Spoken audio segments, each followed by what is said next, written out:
आज का जो लेक्चर है वो हमारा है कि रिकर्जन ट्री मेथड क्या है और रिकर्जन ट्री मेथड को किस तरह से यूज़ किया जा सकता है, उसकी डिफरेंट एग्जांपल्स जो हैं आज के लेक्चर में देखेंगे।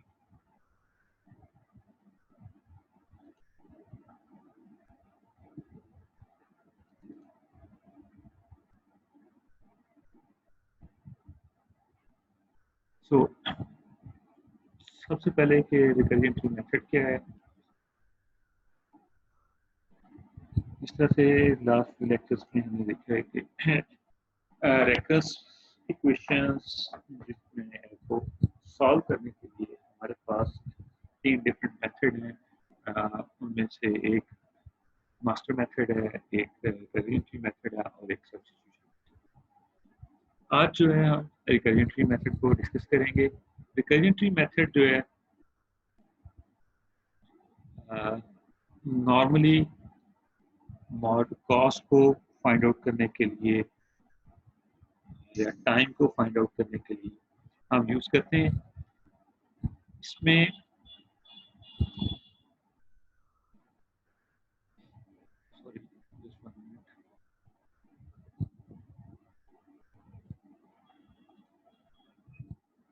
तो रिकर्जन ट्री मॉडल जो है कॉस्ट और फाइंड आउट करने के लिए रिकर्सिव फंक्शंस की किसी एल्गोरिथम के रिकर्सिव टाइम को फाइंड आउट करने के लिए हम यूज करते हैं। जी Zaheer, I think if you have any question you can ask.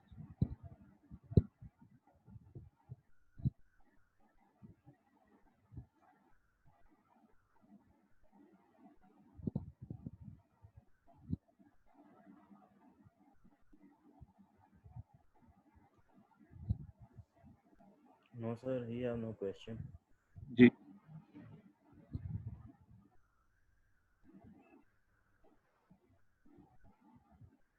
आपकी आवाज नहीं आ रही।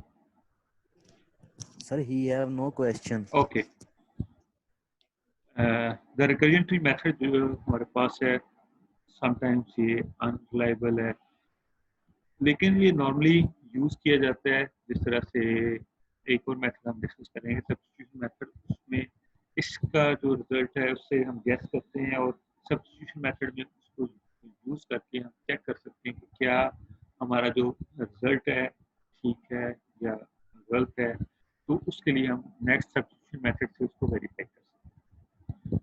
अब जो है कि एग्जाम्पल इसकी, जिस तरह से आपने ट्रीज देखे होंगे, ट्री में एक पेरेंट नोड होता है, पेरेंट के चाइल्ड नोड होते हैं। तो उसके लिहाज से हम इसको मजीद एग्जांपल्स को सॉल्व करते हैं। तो फर्स्ट ऑफ ऑल यहाँ पे अगर हमारे पास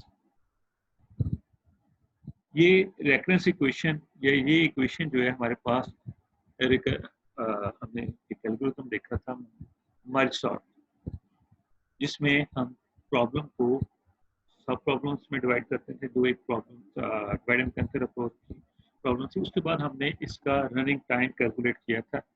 तो उसमें हर प्रॉब्लम को ओरिजिनल प्रॉब्लम को दो हिस्सों में डिवाइड किया था। तो जितने हिस्सों में डिवाइड करते हैं वो हमारे पास हर जो जितने हिस्सों में डिवाइड किया था, डिवाइड करने के बाद हर प्रॉब्लम का साइज हाफ हो गया था। तो वो यहाँ पे n/2 और ये उसका सी एन था कि उसको मर्ज किया, कंबाइंड टाइम जो है वो सी एन के लिहाज लिखा था कि दो पोर्शन सब प्रॉब्लम को सॉल्व किया, उनको कंबाइन करने का जो टाइम था वो सी एन।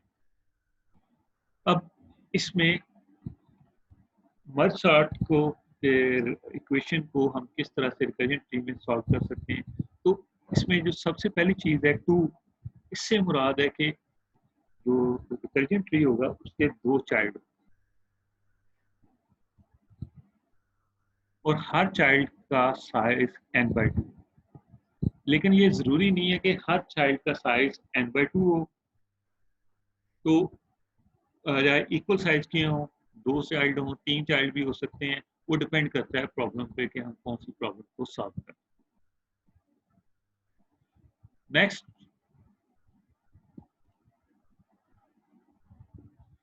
हमने टी ऑफ एन का टाइम फाइंड आउट करना है। तो टी ऑफ एन के हमारे पास कितने चाइल्ड थे? दो चाइल्ड थे। तो यहाँ पे 2 जो लिखा हुआ है इसका मतलब था कि इसके 2 चाइल्ड हैं, तो हमने इसके 2 चाइल्ड बना लिए t of n by 2 t of n by 2, और इन दोनों को कंबाइन करने का टाइम मींस कि इसको प्रोसेस किया तो इनको कंबाइन करने का जो टाइम है वो c ऑफ n मींस कि पेरेंट चाइल्ड रिलेशनशिप यहाँ पे बनाया है।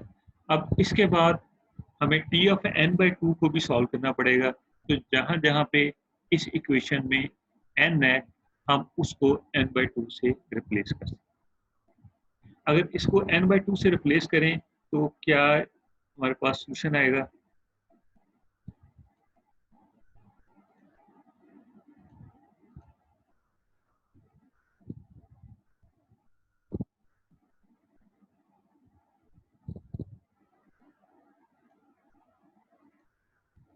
लाइक इसमें t ऑफ n की जगह n बाई 2 आ जाएगा,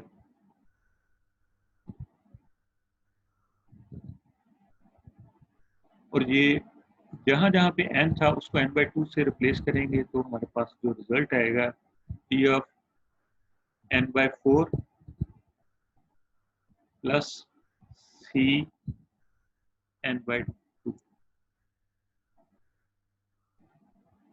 तो इस तरह से जहां पे अब इस प्लेस पे हमारे पास t ऑफ n बाई 2 था, अब यहाँ पे t ऑफ n बाई 2 की जगह उसकी वैल्यूज प्लेस कर, उसकी वैल्यू क्या आएगी 2 t n बाई 4, तो यहाँ पे हमारे पास 2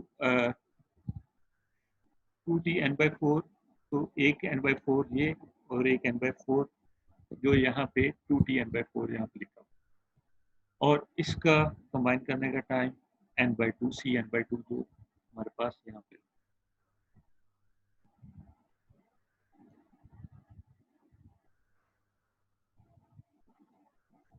जो यहाँ पे, तो इसी तरह से दूसरा चाइल्ड भी उसका t ऑफ n बाई 2 था, तो उसका भी आंसर हमारे पास सिमिलर आएगा, और इसको हम इसके साथ रिप्लेस करें। अब नेक्स्ट स्टेप पे हम t ऑफ n बाई 2 की जगह अब नेक्स्ट हमारे पास जो एक है जिसका टाइम फाइंड आउट करना है n बाई 4 का टाइम कैलकुलेट करना है, जो यहाँ पे t ऑफ n बाई 4। तो अब इस ओरिजिनल इक्वेशन में जहां जहां पे n है वहां पे n बाई 4 पुट करेंगे तो हमारे पास उसका आंसर आ जाएगा। अब मैं n बाई 4 पुट करूंगा तो क्या आंसर आएगा? Excuse me, sir. जी Sir, you can mute everyone sorry, so that no one can interrupt you. आवाज नहीं आ रही आपकी, समझ नहीं। Sir, you can mute everyone so that no one can interrupt you. I have already muted everyone, but Sir, everyone muted himself, but you have not muted anyone.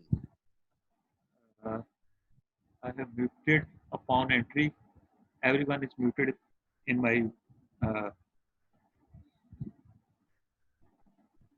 okay. Sir, आपके पास option है कि आप ठीक है, मैंने कर दिया।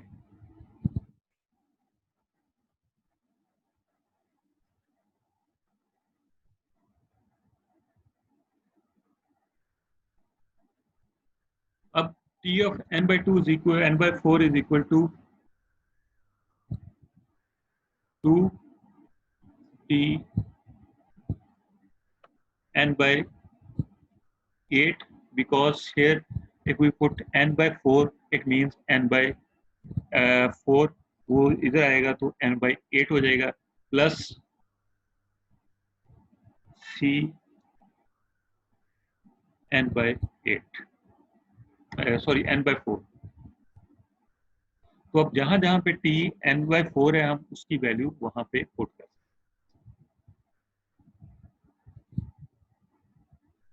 Next इसकी वैल्यू को पुट किया तो सी n बाई 4, और इस प्रोसेस को उस वक्त तक कंटिन्यू करेंगे जब तक के यहाँ पे 1 वैल्यू नहीं आ जाती। 1 कैसे आएगी? जब n बाई n होगा तो वहाँ पे थीटा 1, और ये सबका इसी तरह से रिपीट। इसके बाद नेक्स्ट इस पूरे ट्री की हाइट क्या होगी, क्योंकि देखें कि हर प्लेस पे या हर स्टेप पे वैल्यू जो है हमारे पास इसकी हाफ हो रही है। मींस फर्स्ट स्टेप पे सी एन था, नेक्स्ट पे सी एन बाई 2 है, उसके बाद सी एन बाई 4 है, नेक्स्ट सी एन बाई 16 है। तो इस ट्री की टोटल हाइट जो है लॉग बेस टू एन है।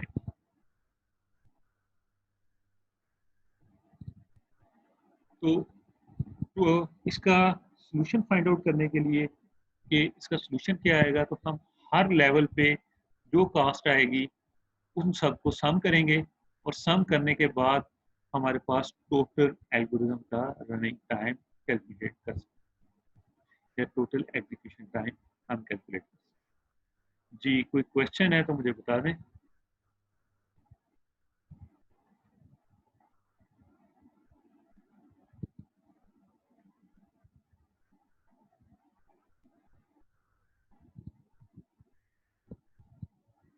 जी जहीर जुमान।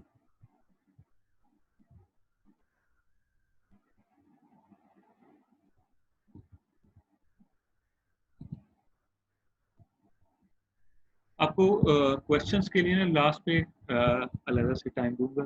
फिलहाल जो है आप इसको एक बार देख लें और नोट डाउन कर लें कि जहाँ पे आपको प्रॉब्लम है वहाँ से हम दोबारा क्वेश्चन आप वहाँ से पूछ लें।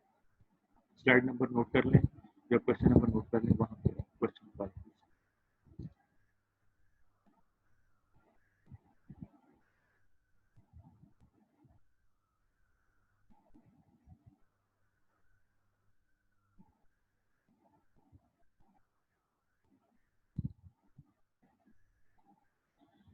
अब इसके बाद नेक्स्ट जो है कि हम इसकी क्या कॉस्ट किस तरह से कैलकुलेट करेंगे। कॉस्ट कैलकुलेट करने के लिए सबसे पहले जो हमारे पास फर्स्ट लेवल है इस पे सी एन है, नेक्स्ट लेवल पे हमारे पास जो वैल्यूज हैं वो इन दोनों को लेवल वाइज सम करेंगे तो रिजल्ट हमारे पास सी एन आएगा। इस तरह से इन दोनों को सम किया है, दो हाफ हैं N by two N by two, तो ये हमारे पास इसका रिजल्ट सी एन आएगा। इसी तरह से नेक्स्ट लेवल पे इसकी कॉस्ट सी एन, लेकिन ये ज़रूरी नहीं है कि हर लेवल पे कॉस्ट सेम आए, डिपेंड करता है प्रॉब्लम पे। इस केस में प्रॉब्लम इक्वल पार्ट में डिवाइड की, तो इसलिए जहाँ पे ये इसका रिजल्ट जो है इक्वल आए। अभी इसके बाद नेक्स्ट इस तरह से नेक्स्ट लेवल पे सी एन है, और इसके बाद नेक्स्ट लेवल है, वहाँ पे भी इसका रिजल्ट सी है। अब इसको सम करेंगे हर लेवल पे तो हमारे पास, और इसके लीव्स भी हर दफ़ा ऐड करेंगे तो एन लीव्स बनेंगे, तो टोटल इस स्टेप पे इसकी कॉस्ट थीटा है। और इन सबको सम किया मीन्स के इस सारी क्वांटिटी को सम करेंगे तो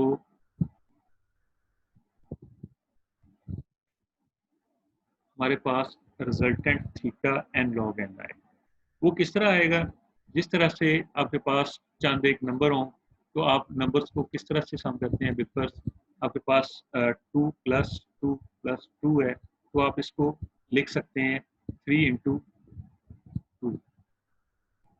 वो इसलिए लिख सकते हैं कि हर वैल्यू जो है इक्वल है, तो इसी तरह से यहाँ पे हर वैल्यू इक्वल है, तो इसलिए हम इसको कितनी दफ़ा आई है, जितनी ट्री की हाइट है उतनी दफ़ा ये रिपीट हो रही है, तो ये n times C N times repeat हो रही है, तो इसका रिजल्ट जो है n log n है। अब आपके पास क्वेश्चंस का टाइम है। आप मैं इसकी रिकॉर्डिंग को पॉज कर रहा हूँ और आप जो है क्वेश्चंस पूछ सकते हैं। तो इसका हाफ हो रहा है, तो इसलिए जो है कि ये n/4 आ जाएगा, फिर n/8 आ जाएगा। तो लेकिन अगर यहाँ पे इक्वेशन थोड़ी सी फर्क होती,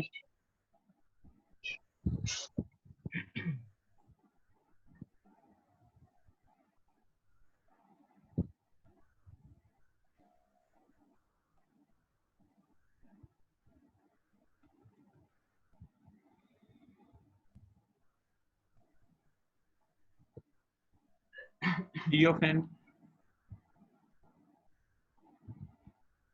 is equal to 2t n by 4 plus Cn। तो इसका रिजल्ट जो इसकी हाइट आनी थी वो आनी थी log base 4।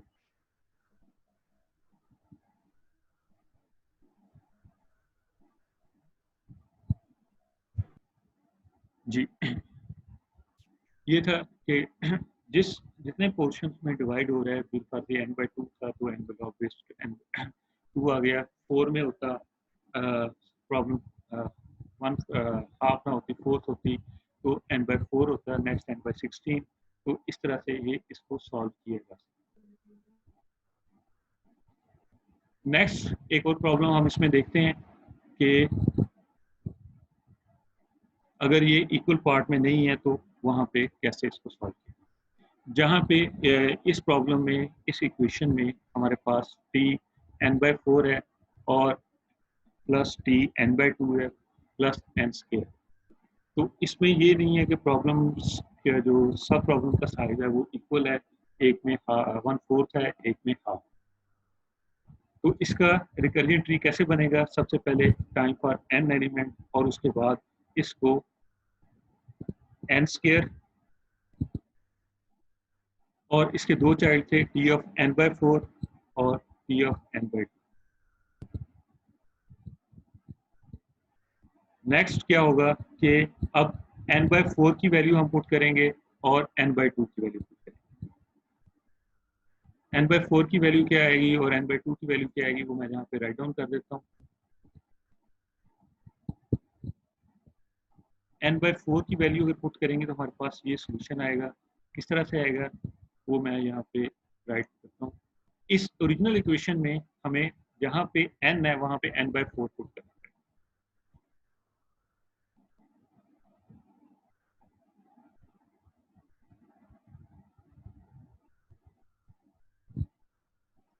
अब यहाँ पे n by 4 किया तो रिजल्ट क्या आएगा? n by 16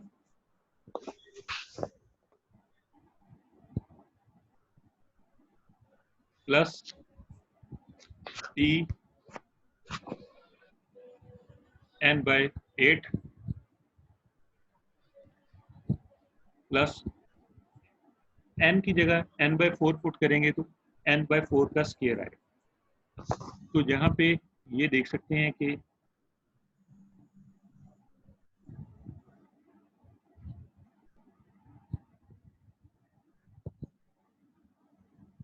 n by 4 का स्क्वायर आएगा। तो यही वैल्यू हमने यहाँ पे पुट की, n by 16, n by 8 और दूसरा जो है n by 4 का स्क्वायर। अब इसी ओरिजिनल इक्वेशन में अगर हम दूसरी साइड पे हमारे पास क्या था? n by 2 था, तो n by 2 की वैल्यू पुट करेंगे तो क्या रिजल्ट आएगा वो नेक्स्ट मैं आपको यहाँ पे राइट डाउन कर देता हूँ।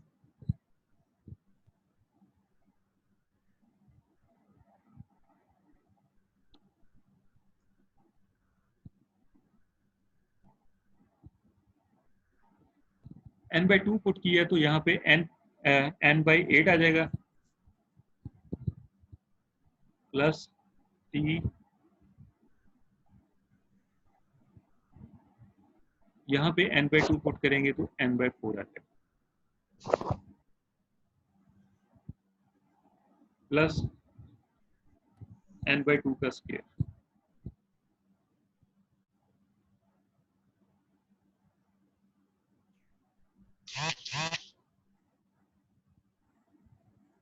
तो इस तरह से हम इसकी वैल्यू पुट कर सकते हैं। अब नेक्स्ट स्टेप में क्या होगा कि नेक्स्ट स्टेप में हम n by 16 की वैल्यू पुट करेंगे, n by 8 की वैल्यू पुट करेंगे, अगेन इधर n by 8 की वैल्यू पुट करेंगे और यहाँ पे n by 4 की वैल्यू पुट करेंगे। और ये प्रोसेस उस वक्त तक कंटिन्यू रहेगा जब तक कि हमारे पास जो वैल्यू है 1 नहीं आ जाता। नेक्स्ट स्टेप पे देखते हैं, ये इसी तरह से इसको कंटिन्यू किया तो यहाँ पे इसकी वैल्यू 1। अब इसका सॉल्यूशन क्या आएगा? अब इसमें एक और प्रॉब्लम आएगी कि हर स्टेप पे इस साइड वाला हर दफा n/4 से डिवाइड हो रहा है, n/4 स्क्वायर से, तो ये जो है ट्री लेफ्ट साइड वाला ये जल्दी खत्म हो जाएगा, जबकि ये जो है देर से खत्म होगा, क्योंकि ये जो है लेंथी ब्रांच होगी और ये स्मॉल ब्रांच होगी। अब हर स्टेप की कॉस्ट को सम करें तो फर्स्ट वन n स्क्वायर आएगा, सेकंड वन 5/16 n स्क्वायर आएगा। 5/16 n स्क्वायर कैसे आएगा? ये आ जाएगा n square over 16 plus n square over 4। इनका एलसीएम लेंगे तो ये हमारे पास 5/16 n स्क्वायर आएगा। आप इसको सॉल्व कर सकते हैं, सॉल्व करके चेक कर सकते हैं कि इसका रिजल्ट क्या है।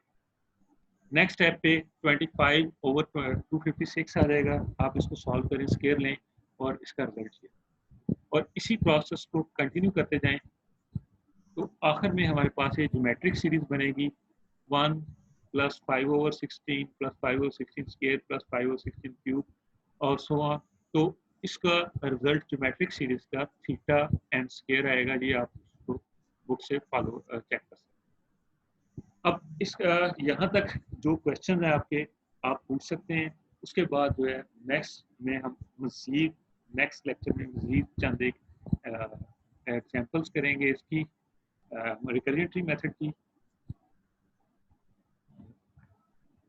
सर ये नहीं, ये जब भी एल्गोरिथम का रनिंग टाइम कैलकुलेट करना है, हमें हर स्टेप पे फाइंड आउट करना पड़ता है। जिस तरह हमने इंसर्शन सॉर्ट में देखा था कि हर स्टेटमेंट का 1 बाय 1 कैलकुलेट करके सबको सम करते थे। इसमें यहाँ पे हर स्टेप पे जिस तरह ये n स्क्वायर है, फर्स्ट वन ये एनोटेट कर रहे हैं, तो n स्क्वायर है। सेकंड वन पे 5/16 n स्क्वायर है। थर्ड पे 25/256 n स्क्वायर है। तो यहाँ पे 5/16 देखिए हर एक में कॉमन आ रहा है। यहाँ पे 1 आएगा तो 1 इसकी पावर 1 इंटू n स्क्वायर आ गया, 1 कॉमन आ गया। नेक्स्ट स्टेप पे 5/16 आ गया, n स्क्वायर हमने सब में कॉमन लिया है तो n स्क्वायर बाहर आ गया, यहाँ पे कुछ नहीं था 1 आ गया, यहाँ 5/16। नेक्स्ट 25/256 है, अगर हम इसका स्क्वायर लें 5 का तो 25 बनता है, 16 करेंगे तो 256 बनता है। तो यहाँ पे 5/16 का स्क्वायर आ जाएगा। नेक्स्ट स्टेप पे 5/16 का क्यूब आ जाएगा और इसी तरह से 5/16 का पावर 4 आ जाएगी। तो ये एक हमारे पास ज्योमेट्रिक सीरीज बनेगी और ज्योमेट्रिक सीरीज को सॉल्व करके हमारे पास जो रिजल्ट आता है वो यहाँ पे n स्क्वायर आता है। सर तो बेसिकली मैं ये कह रहा था कि सर 5/16 1 by 1 कैसे है, 5 कैसे है सर, 5/16 कैसे है? 5 या और सर 16 ये वो नीचे वाली क्वेश्चन की समझ आ रही है जो लास्ट पे टोटल है, लेकिन 5/16 n स्क्वायर की नहीं समझ आई सर इसकी। ठीक है। सर अगर इसको सोल्व करके बता दें तो वो जरा तो मैं बेहतर हो ट्राई जाएगा। करता हूँ। यहाँ पे ना थोड़ा सा मसला है कि पावर लेना मुश्किल काम सर है। ओवरव्यू नहीं आ रही है। यहाँ इसकी पे n स्क्वायर कॉमन ले लिया, n स्क्वायर n स्क्वायर तो कॉमन आ गया सर। वो उसकी जगह पे 1 1 आ गया ना दोनों, फिर उसको एलसीएम लेके जब करेंगे 5/16 आएगा। Please wait.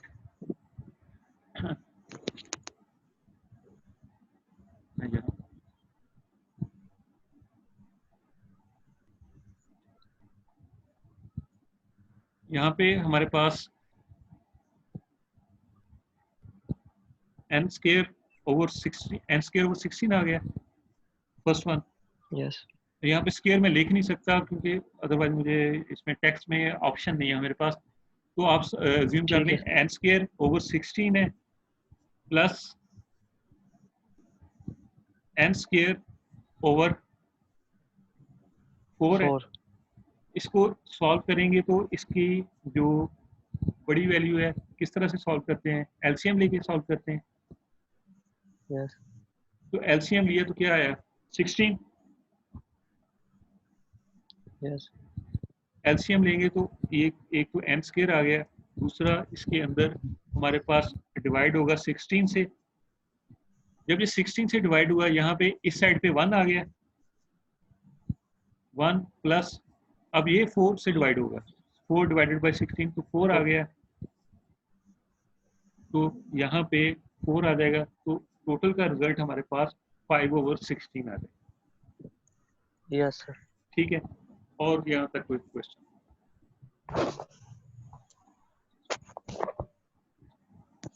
इसी नो तरह सर। अगली क्वेश्चन अगर को एलसीएम सेम ना आए हर अल्ट्रेशन में, जी मतलब अगर हर अल्ट्रेशन में एलसीएम सेम ना आए तो वो किस तरह सोल्व करेंगे सर? एलसीएम जब आपने उसका सम करना है, जिस तरह से कर सकते हैं, यहाँ पे तो हमारे पास यहाँ देखिए स्क्वायर था और डिवाइड हो रहा था, तो हमने वहाँ पे एलसीएम ले लिया। बाद औक़ात एलसीएम की बजाय उसका डिफरेंट आ सकता है, जैसा प्रीवियस में वो टोटली डायरेक्टली सम होके हमारे पास इक्वल वैल्यू आ रही थी, जो हमने इससे प्रीवियस एग्जांपल की। जी सर, ये जैसे हमने टोटल इक्वेशन बनाई है एंड पे लास्ट पे, हाँ जी, उसमें वो चल रहा है 5 और 16 और फिर 5 और 16 का होल स्क्वायर, फिर क्यूब, फिर 4 5। अगर एलसीएम सेम नहीं आएगा तो बिल्कुल डिफरेंट वैल्यूज आएंगी सारी, वो ऐसे एक हाँ जी, सीक्वेंस के वो साथ स्क्वायर उस क्यूब नहीं केस में चलेगा। उस केस में डिफरेंट आएगी, लेकिन ये हर प्रॉब्लम टू प्रॉब्लम डिपेंड करता है। इस प्रॉब्लम में ठीक है सर, हमारे थैंक यू। पास ये जो है मैट्रिक्स सीरीज बन रही थी, कुछ में हमारे पास और सीरीज अरिथमेटिक सीरीज बन सकती है, वो डिपेंड करता है कि हम किस तरह से प्रॉब्लम को सॉल्व करें। अच्छा, हमने इसका फाइनल आंसर दिया है geometric, sorry theta N into square, N square. Sir ये ये फाइनल आंसर हमने एन स्क्वायर किस बेस पे दिया है सर? ये जो ज्योमेट्रिक सीरीज है ना हमारे पास यहाँ पे, सॉरी सर ये क्योंकि जो ये तो एक टोटल एन स्क्वायर तो है ही नहीं। ये जो है एन स्क्वायर है, ठीक है। एक चीज हमने जी साथ देखी थी कि थीटा में वो कांस्टेंट साथ आ जाते हैं, कांस्टेंट को किस तरह सॉल्व करना है वो डिफरेंट चीज है, लेकिन ये जो है ज्योमेट्रिक सीरीज है, ज्योमेट्रिक सीरीज का सॉल्यूशन जो है आपकी बुक में A5 या A6 में दिया हुआ है, आप वहां से देख सकते हैं। मैं अभी आपको ना ओपन करके बता दूं, अपेंडिक्स A5 है या A6।